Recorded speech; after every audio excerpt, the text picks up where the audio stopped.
is mostly composed of carbon dioxide and water vapor. This exhaust condenses into visible ice crystals. They form white streaks which can linger for minutes or hours. Aviation experts claim with increased air travel we're seeing more contrails. There's nothing more to it.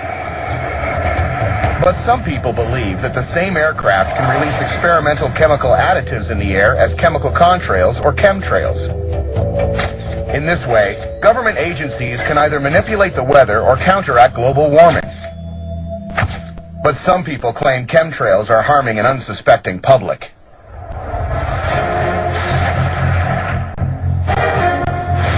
Eyewitnesses and researchers who believe in chemtrails say that jet contrails don't vanish within minutes as they once did.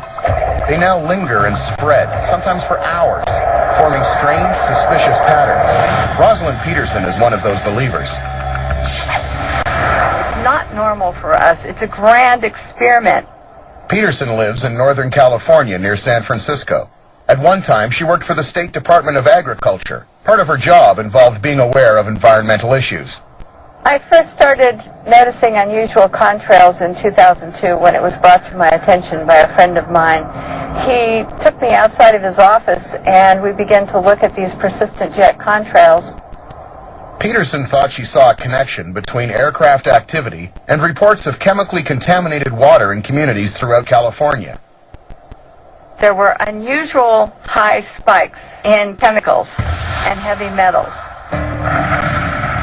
Barium, aluminum, manganese, magnesium, zinc.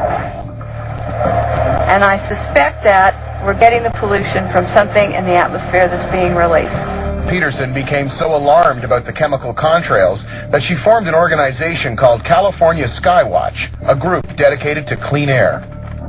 I started documenting what I was seeing. I took pictures on my breaks. I took pictures at lunch hour. I started to really get angry because our once deep blue skies were no longer deep blue. They would turn into a white haze, and they would turn into these man-made clouds blocking the sunlight. Peterson discovered that she wasn't alone in her concerns. Hundreds of websites revealed that persistent airplane contrails had become a worldwide problem. I started then to research internet sites and government agencies, the EPA, NOAA, NASA, the United States Air Force. I learned that there was a lot of atmospheric heating and testing programs going on. I learned that there was lots of equipment that would leave these type of persistent plumes and spray chemicals. Will Thomas is an investigative journalist who believes that some contrails are part of secret atmospheric experiments. He's been writing about them for over 10 years. This is a deliberate project to slow down global warming. These trails were appearing over rural areas, away from navigational beacons and normal air routes. They would appear for weeks at a time and then disappear entirely, only to reappear months later, unlike normal scheduled air traffic. Thomas believes chemical contrails are an indication that someone is using jet emissions to engineer the weather and slow climate change. The problem with chemtrails is that when we attempt to geoengineer and interfere with complex interrelated atmospheric processes, we are in for unintended consequences on a major scale. Geoengineering is the artificial manipulation of Earth's environment on a large scale. In the early 1990s, American nuclear physicist Edward Teller was among the first scientists to model an experiment that would address the issue of global warming. He speculated that aluminum oxide could be injected into the upper atmosphere. It would act like tiny mirrors and deflect a portion of the sun's rays back into space. Supposedly, it was never put into practice. But activists believe the government has revived Teller's theory with some dire health consequences.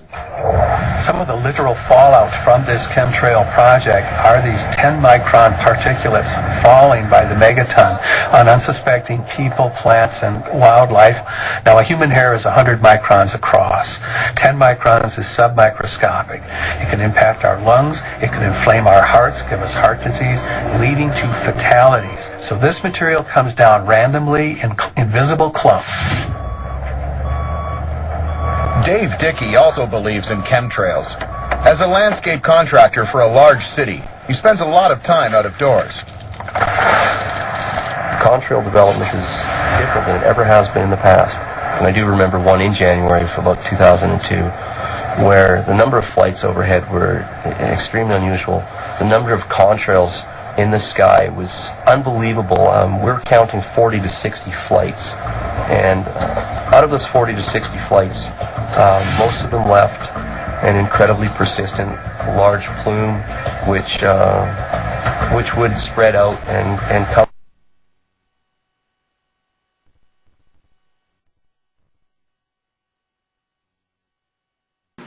Now, I found a whole bunch of stuff on the internet, all kinds of documentation, websites and stuff. Chronic barium intoxication disrupts sulfated protoglycan synthesis, the hypothesis for the origins of multiple sclerosis. Okay, so this stuff causes all kinds of, it lowers your immune system. Dr. Patel, I think there's also a carrier for all kinds of biological and chemical warfare. You got all kinds of stuff on air pollution. The American Medical Association says particulate matter air pollution is essentially harmful to people with lung disease, causes asthma, chronic obstruction, all kinds of crazy stuff. And I found over and over again all kinds of stuff, fact sheets on barium, and really what that stuff does to you, how asthma's on the rise, air pollution and mortality in 6 U.S. cities, because they seem to be attacking certain areas more than others. It's just incredible, and this was reported on the News Channel 4, and I'll play a clip of that for you.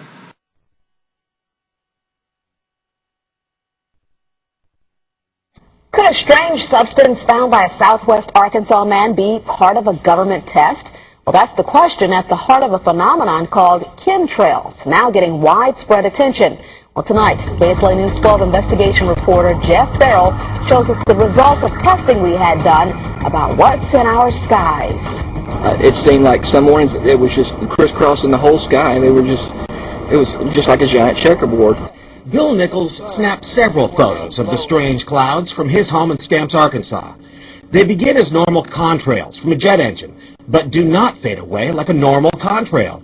Soon after, he saw particles in the air. Because we'd see it drop to the ground in a haze. Nichols then noticed the material collecting on the ground. This is water and stuff that I collected in bowls. I had it set out in my backyard on my dad's pickup truck.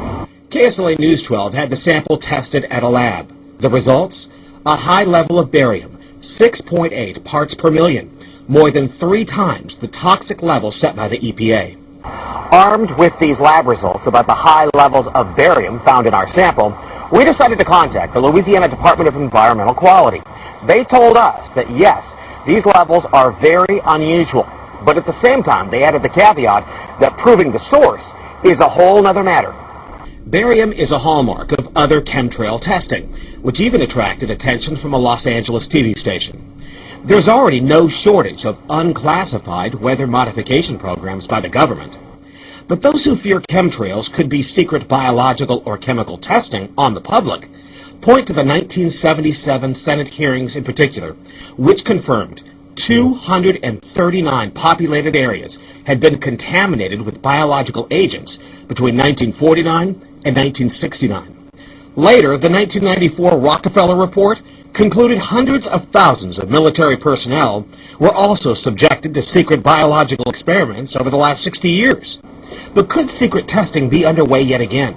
I'd rather it be something inert and benign, something that's, not causing any damage, but I'd like to know what it is. KSLA News 12 discovered chemtrails are even mentioned by name in the initial draft of House Bill 2977 back in 2001 under the Space Preservation Act. But the military denies any such program exists. Jeff Farrell, KSLA News 12 reporting. And, it turns out until 9 years ago, the government had the right under U.S. law to conduct secret testing on the American public under specific conditions.